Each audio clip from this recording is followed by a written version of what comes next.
Sammy, can you hear me? This is William. Yes, William, I can hear you. Okay, Thank cool. you. Still figuring this thing out. That's great. That's why we're starting Sammy, can you early. hear me? So, This is William.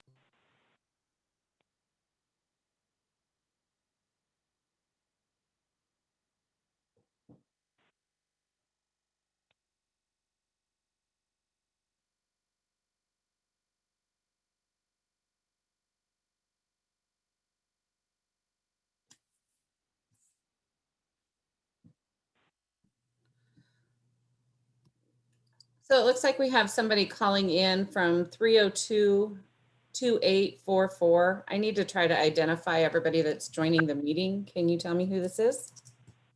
Hi, Sammy. That's Paul. Hi, Paul. Thanks. I'm going to change the name on that.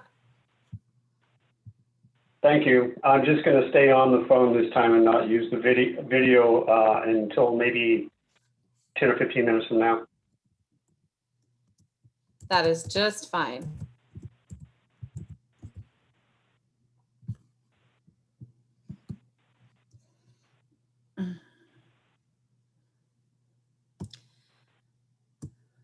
So it looks we also, the other person I'm trying to identify is a Lydia Dysart. Hi, Sammy. I'm the minutes recorder. Welcome. Thank you.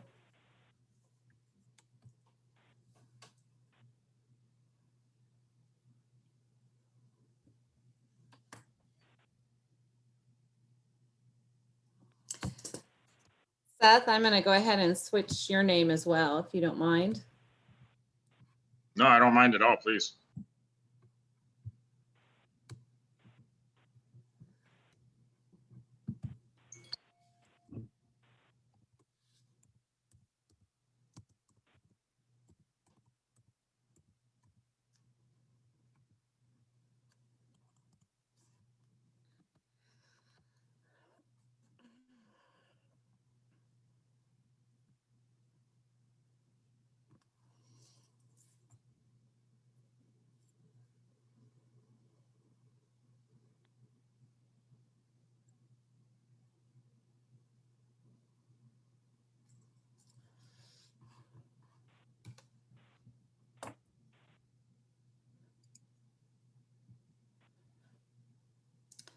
Okay, so it looks like we are recording. I just want to remind everybody that we're streaming this meeting live. I encourage the planning commissioners to unmute themselves. There's bad background noises. We have several hosts tonight. Anne and Megan and myself can mute you. And that will show up over on the left-hand side of your screen. If you have any problems, please put your hand up. William will address you and we will try to work through it, but I think it should go smooth. William, it looks like you have a quorum if you want to start your meeting. Sweet. I'd like to call the meeting to order. I guess we need to do a roll call. So we have Jonathan Derby is absent. Seth Clark, Present?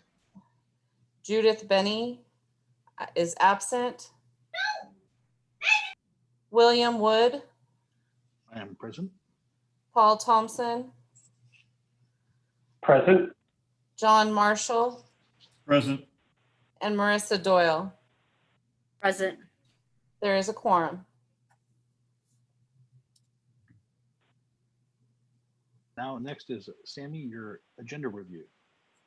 There's no changes noted to the agenda at this point. I do want to make sure that Henry didn't have any changes. This is Henry. I have no changes.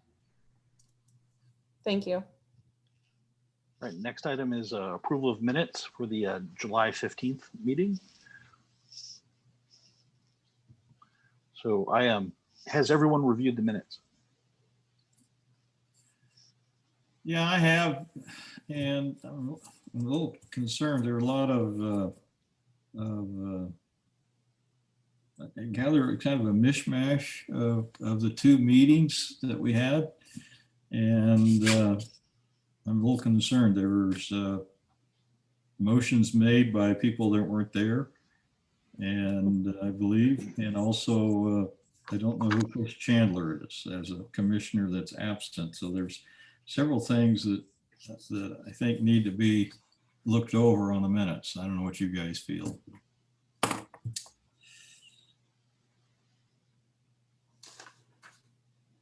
Well, I'd like to, we probably need to do this offline and just talk about the minutes. So it's, I can reserve some time this week, Sammy, if we can get together and arrange maybe a time with Chair Marshall to talk to him about that. Yeah, the meeting was recorded, so we have a good recording to work off of. My recommendation is that if you're not comfortable approving the minutes as presented, and I agree with Chair or Commissioner Marshall, there are some changes that need to be made in the present and absent, that it be put off into the next Planning Commission meeting. All right. Well, that works for me. Do we need to move to do that, or can we just push that to the next meeting? No, you're just not going to adopt them. All right. We're not adopting them. So the next part is, looks like public testimony. And there's currently nobody signed up for public testimony. Meeting gets better and better. So I guess next is the commission business with Mr. Hurley or Henry Hurley. Can you hear me all? Yes? All right. Okay, thank you. Henry, Yeah, I wasn't expecting, I was expecting someone to say something. Henry, did you want to open the public hearing and then give your presentation, or do you want to do it before the public hearing is opened? Let me do the presentation, then open the public hearing, go through that process, and then close it, and then deliberate. Okay. You can advance to the next slide, please. Okay, so tonight I'll be presenting a few things for you to know up front. I'll give a brief overview of the proposal. I'll list off the conditions of approval that I found applicable, and I'll outline some conditions for Planning Commission to consider. Next slide, please. There are two jurisdictions involved here, Lane County and the City of Coburg. The property contains land that's outside of the UGB and property that's inside the city limits of Coburg. The property has already received tentative approval for partition from Lane County. It went through their land use review process, and now the applicant is doing the same for the City of Coburg. This is only a partition. It is not a subdivision. No homes will be built if this is approved. And notices have went out to neighbors and affected agencies pursuant to the code. Next slide, please. This is the overview of the proposal. This is the tentative map that you see in front of you. Proposal is to split the larger parcel, tax lot 501, into two parcels, parcel 1 and parcel 2. Parcel 1 will be split at the UGB and remain in the city limits. Parcel 2 is outside of the UGB and will remain outside of the UGB. No home site development is expected on parcel 2 because it is outside of the UGB. In the future, it's probable a subdivision will occur on parcel 1. Parcel 2 currently has legal access via North Lammas Street and North Harrison Street. Legal access is defined as the property abutting a right-of-way. Parcel 1 currently has legal access via North Skinner and North Coleman. Future legal access can be attained through Parcel 1 onto Parcel 2 when a subdivision occurs in the form of street stubs. Next slide, please. The conditions attached to this approval are pretty standard. The final partition plat shall be submitted to Lane County and conform to plating standards and recorded. And also, if approval of a partition does not allow for the grading of any sites and building of any home sites. The applicant is aware that they will need to go to a subdivision process to build any homes. Next slide, please. The options, I've outlined 3 options here. Planning Commission can close the hearing and the record and enter into deliberations and make a decision to approve or deny the request tonight. Planning Commission can request more information be provided. This would leave the record open but close the hearing, and this would involve another meeting for you to come back and deliberate. Or Planning Commission can continue the hearing and leave the record open to a date certain. This would also involve another hearing and another date. If you're looking to me for a recommendation, option 1, I think the hearing can be closed. Well, the hearing can be opened, go through the process, the record can be closed, and I think planning commission can enter deliberations tonight and make a decision. And that's all I have. All right. A couple of questions. Yes. When you say the definition of legal access, land has to just abut the right of way. But yes, that's correct. And that's for both parcels, both the parcel 1, the outside the urban growth boundary, as well as parcel 2. That's correct. Yep. Parcel 1 and parcel 2. If you want to go back to the map, please, Megan.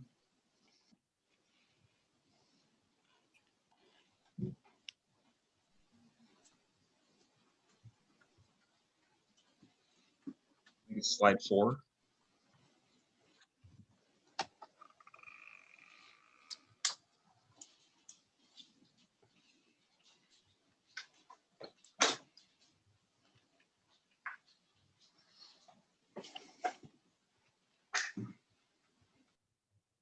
Megan, did you? Oh, it's coming up. So yes, you can see parcel 1 abuts 2 public rights of way at North Willamette and North Harrison. Parcel 2 abuts 2 legal rights of way at North Skinner and North Coleman. That's what's required. And the applicant would have to do anything on either parcel. He has to get approval either from the county or from the city to even build just one home. So there, I guess, to build one home. I'm being, facetious here a little bit. The question is, sure. Well, what constitutes the access? In regards to how can he use those streets to access parcel?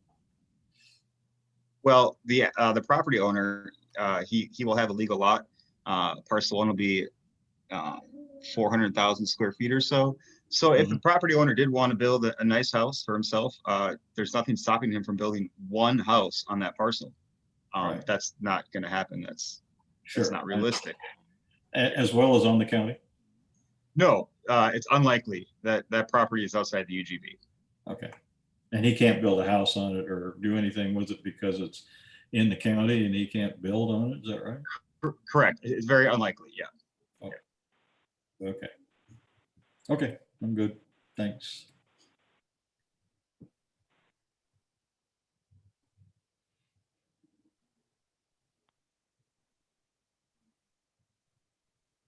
I have no further questions. Okay. Thank you, Megan.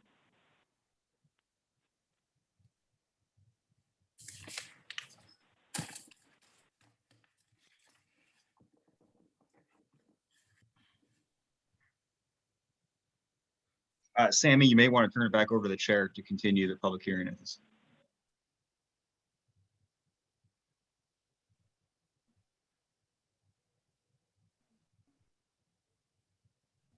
Tammy, you're muted.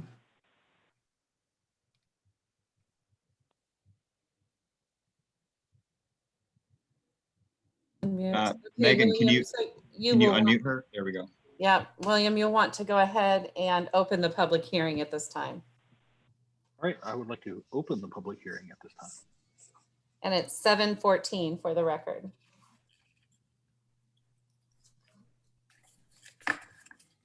So with that, Henry has given his staff report. There were questions have been answered. Does the applicant have any comments or wish to speak? I know there's Tony. There's a couple of you guys here. Tony and Derek are on the line. They're welcome to just give a brief overview or say anything on their proposal. They're not required to, but they certainly can. Hello. Hey, Derek Westover from Bruce Weichert Homes. Do you need my address? Please. 1388 Remy Lane, Eugene, Oregon. So I just wanted to jump on here. I think Henry pretty much covered it all, but at this point, we're not asking for any subdivision or anything else. We're not going to be building one house on either property. if and when we decide to submit for a subdivision, everybody will be notified. Henry will help us properly notify all of the members of the town who are supposed to be notified. We'll obviously be back in front of you guys again for another hearing. This action is strictly bringing the property that's inside the UGB currently into the city. The county has already approved this pending Planning Commission's approval, and we are not asking for or doing anything else. At some point, we probably will be back here with a subdivision proposal, different than the last one, one that we're working closely with the park committee and other members of the community, although that has nothing to do with tonight's action. So tonight we're simply trying to bring that property into the city limits. And that's it. I'm available for any questions, but that's all I have. Thanks, Derek. So is there any questions from any of the commissioners? I have a question. Yes, Sammy, excuse me. This is Paul, if I can ask a question. Go ahead, Paul. So just to clarify what was just said by the applicant about bringing the property into the city limits, I don't believe there's actually any change in the property status on either parcel with respect to city limits, is there? I can clarify that. You're correct, Paul. City limits, the boundary of city limits is not going to change at all.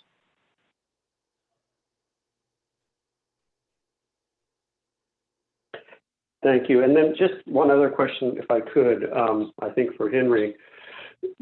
I know you stated in your presentation and in the staff report that no homes will be built, and I understand that it's unlikely that anything will happen until a subdivision proposal is brought forth and approved. But what, if you can summarize, when this is partitioned and lot one is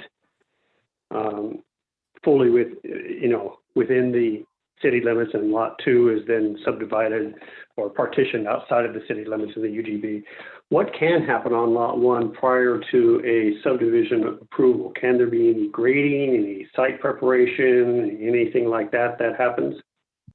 That was part of the condition of approval, number 2. Although what I expect could happen is, the property owner, Mr. Weicker, owns the property. I'm sure he could go and do some surveying, just a general surveying of the property, but there's not going to be any grading or site development for homes. No. And I tried to make that clear by condition of approval number 2. Yeah, and I think it was clear to me. I just wanted to ask that question so it was sort of out there on the public record during this meeting. Yeah. I'm not maybe Derek can answer. I'm not a home builder. I'm sure there's some minor site things that you can do on your property as you own it, in preparation for submitting a subdivision plat.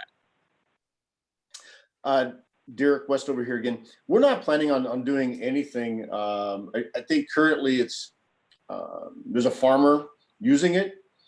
We're not intending to do anything different than what's happening on it until we at such time that we have permission to do so from the city and have a tentative approval. So we're not planning on doing anything on it at all, except allowing the farmer to continue to use it. That's what I thought. Thank you, Derek.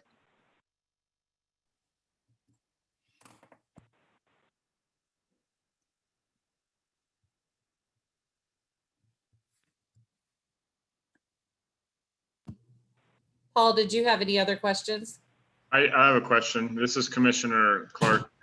I was just going out on a limb here and assuming this is all done, so down the road some way we can build a north access to the subdivision you guys proposed last time, or at least a variation of that subdivision.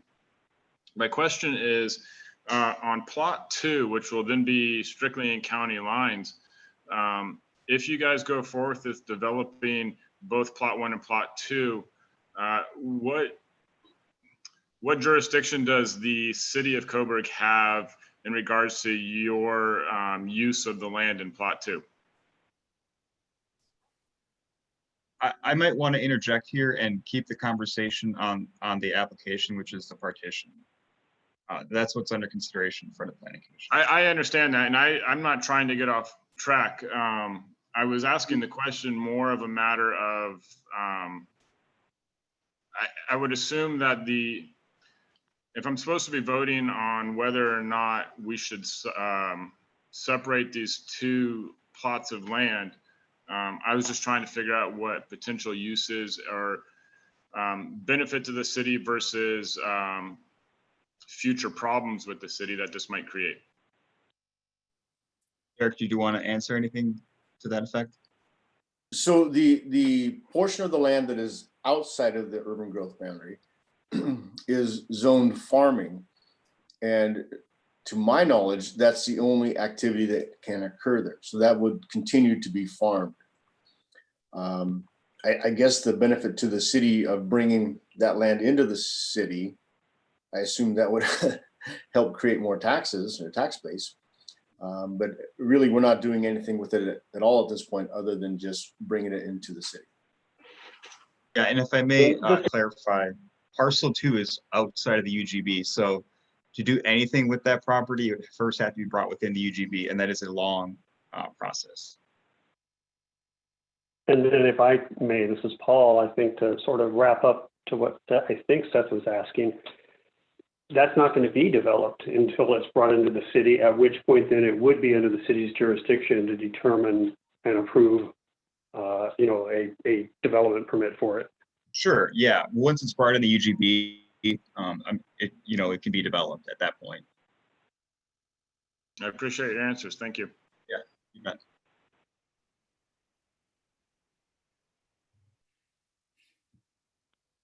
Hey, Chair Wood, if there's no other questions from your commission, then you can close your hearing.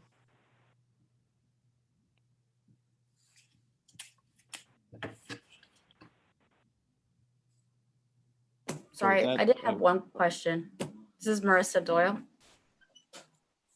So currently it's traditional residential district, correct? And that's what the zoning is for the parcel. That's correct. Okay. And parcel 2 is farmland in the county, correct? Okay, thank you.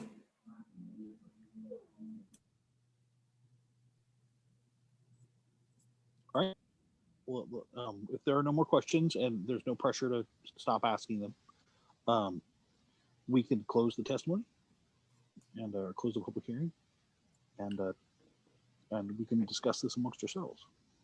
We're going to close the public hearing at 7:23 for the record.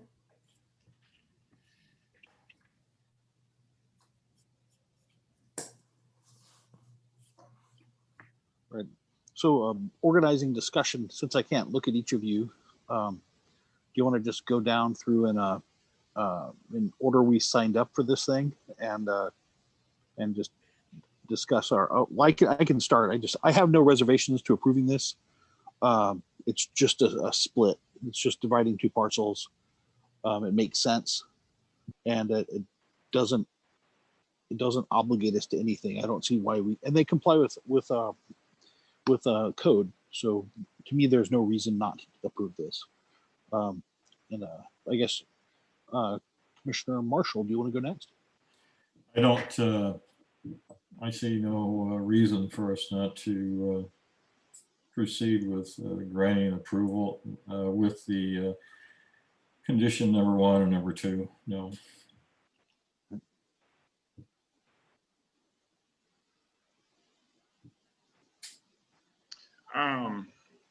This is Seth speaking. I don't have a problem with it either. Per my line of questioning, I was really just trying to figure out. I would say the applicants are doing this for a purpose. Generally, that's the case with developers. That's neither good nor bad. It's just they're doing their business. I was just trying to figure out what the intent was and how that's going to affect the city down the road. So, but as the application stands, I have no objections to splitting those two lots. This is Marissa Doyle. I'm with Seth on this. I have a feeling they're doing this for a reason. And what that reason is down the future, we'll find out. But as is, I have no problems with accepting this as presented. I think there's one of us left. Yes, this is Paul, and I think what I'm going to do, if I'm the last commissioner speaking, is indicate my position by making a motion. We have closed the hearing and the record, and I'm moving that we approve the request as submitted, subject to the two conditions of approval in the staff report. I'll second that. All right. Well, let's vote then. And so I'll just I'll say aye. And you want to just go down the same order we were talking in? It's Commissioner Marshall, aye. Seth Clark, aye. Marissa Doyle, aye. Paul Thompson, aye. All right. The motion is approved. Sammy, can we go to our next agenda item? You sure can. Sweet. All right.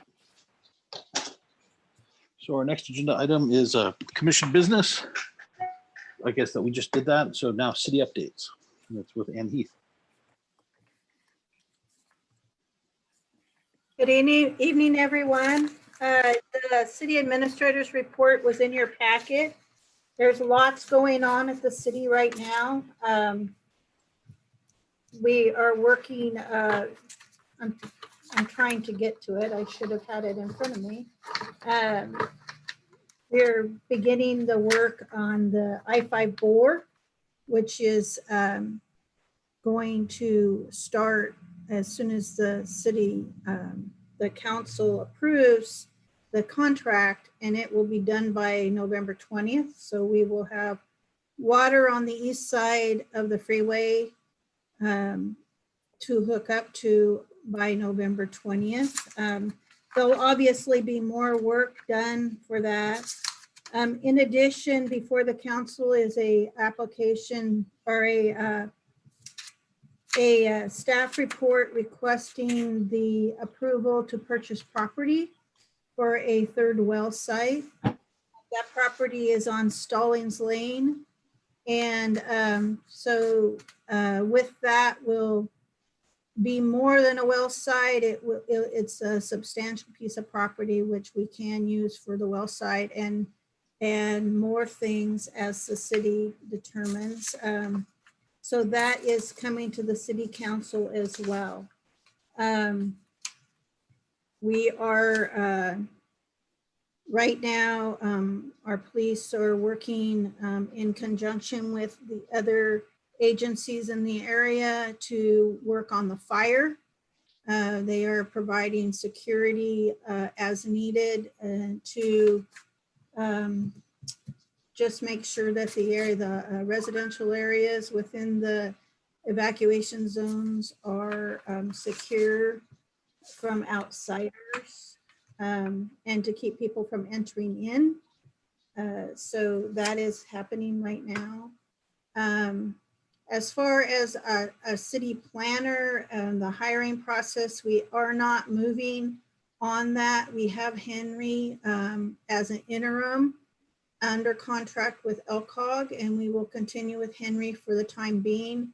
It's probably going to be after the first of the year before we make a decision on how we will move forward with that. The staff is enjoying working with Henry, and we are happy with his work. And so we will continue that way until we make a decision to fly the position.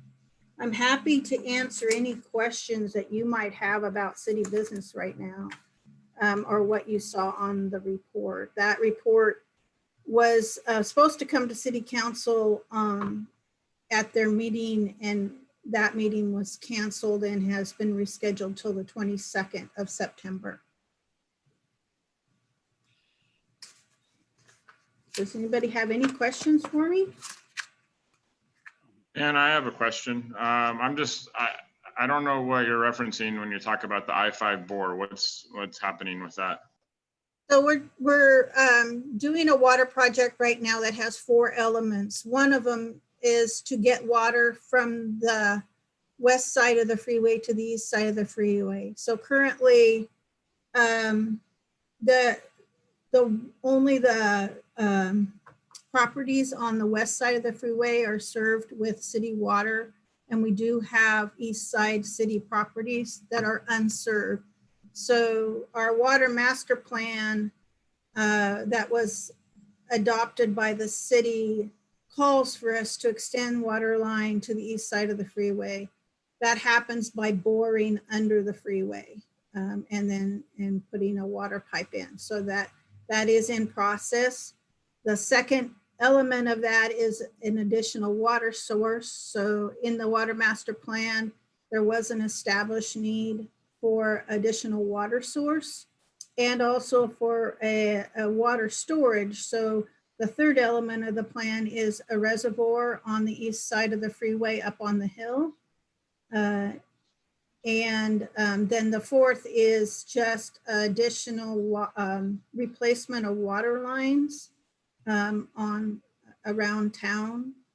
Some of those water line replacements will coincide with some already funded street projects, such as on Coleman Street, some of our collectors. So we will be trying to work those 2 programs together to make sure that while we have the streets open for the water line, it coincides with actually fixing the streets. So we're reducing, but that is kind of the fourth piece of it. All of this is funded through Business Oregon. The city applied for and received funding to have this work done. It'll probably be taking place over the next 3 years, kicking off with the bore and the well property.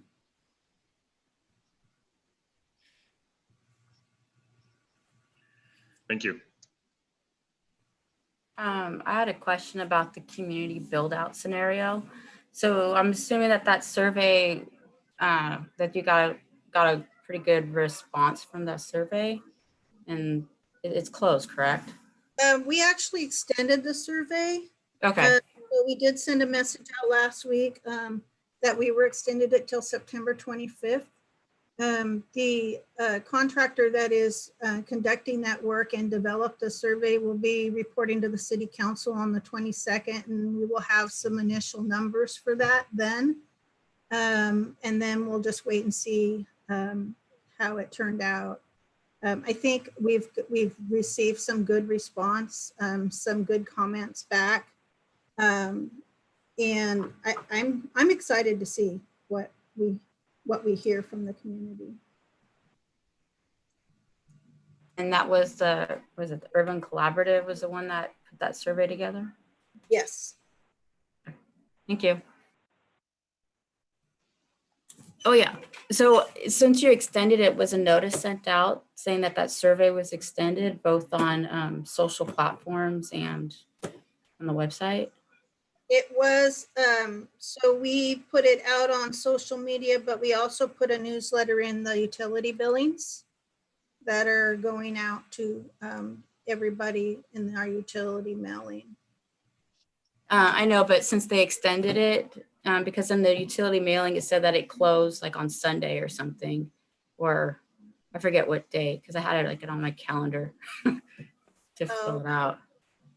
I think, yeah, we did. Megan, are you on here? Because Megan Yes.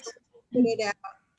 Yes, I thought that we had made changes on both the social media and the utility billing, but I think that's a great point, Marissa. And tomorrow I will repost on Facebook with a reminder that it will be open until the 25th. I believe is the day now, the 25th. Perfect. Thank you. Thank you. We were working on trying to update at least every Friday, reminding people to take advantage of the survey. From my perspective, you guys have been very busy. Very, very busy. The city is very busy right now. There's just a lot happening at this time. So obviously, we've had a couple staff turnovers that have resulted in some training. So we're doing that. The other piece that the city is working hard on right now is taking advantage of the interest rates that are happening, lower interest rates. And so we have been looking at refinancing all of the city debt and at a substantial savings. So that's good news that it's kind of a unexpected. We tried that 2 years ago and they said it wouldn't do us any good. At this time, it's almost $1.3 million savings to the city on debt over the next 25 years. So That's huge. it's huge. Yeah. And there- in regards to tonight's meeting and Weikart's development, I have to assume that we're going to be seeing them again with a new subdivision plat. And the Exhibit C that they presented in this packet showed them accessing through Skinner, North Skinner again. Is the city looking at North Skinner proactively, knowing that that's coming, or are we just going to wait until he submits? We are looking at some couple different options. We had a meeting last week, Henry, with our attorneys, with the Weikarts and with the county to talk about some solutions for traffic in and out of that neighborhood. And on the urban growth boundary as a whole, it's a problem and we're aware of it and it's a concern in the community. I've also reached out to Regional Solutions team and asked them to become involved and help us to work through this solution. One idea that the attorney is looking into is the asking for an exemption from the county that allows us to run a road across a area that is not city, not part of the UGB. It's an exemption that is actually happening in the city of Eugene right now with the Beltline project. So I've kind of reached out higher also to the governor's office to just ask for help. This is a big problem for our community. These are really our only residential buildable lands, and it's not really an acceptable transportation plan for the whole area. Now they might be able to bring in a smaller application with a smaller amount that might be okay for the time being for Skinner Street and Coleman, but in the long run for that whole UGB, it's not going to be an acceptable transportation according to the community and the city council. So I am doing everything I can to reach out. I've reached out to some legislators to just try to call attention to this issue and ask for help. I know that the governor's office is aware, they've been made aware. Regional Solutions team was having a meeting this week in which they were going to discuss this. And then hopefully we'll be pulling a meeting together with them and the county and try to work out a solution for the transportation. So in regards to the Beltline Della Highway interchange, which I was aware of that issue, how are they doing that? Or do you know, how are they able to circumvent the urban growth boundary and still build that access? My understanding is exception, and see, Henry, are you still on the line? Henry was also in that. I am, and I don't know much more than you do, Ann, but I do know that they're pursuing a goal 12 exception, which is the transportation goal. Right. So that you can get an exception, Henry? Right. Rule 12? Well, yes, but the exceptions are not necessarily easy to get. It's kind of early in the conversation. Our attorney is really Yeah. researching this at this time. So, Typically, exceptions are meant to be exceptional in nature. mhm. Like maybe the citizens want it type thing? That exceptional? We're definitely trying to work a solution. Yeah. All right, thanks, Sam. Appreciate it. All right, if we have no more questions for Ann, I move to adjourn. Or I guess we can adjourn. Thank you. Good night, everybody. Bye. Thank you, everybody. It was nice meeting you. Sammy, do you want me to contact you tomorrow about the minutes? Yes, William, just call Sammy tomorrow. Okay. Or you can call Talk to me. you. She might be out a little bit tomorrow, so if you don't hear back from her, don't be surprised. Okay, there's no hurry. Thank to you you, in a bit. William. Of course. Have a good day. You too.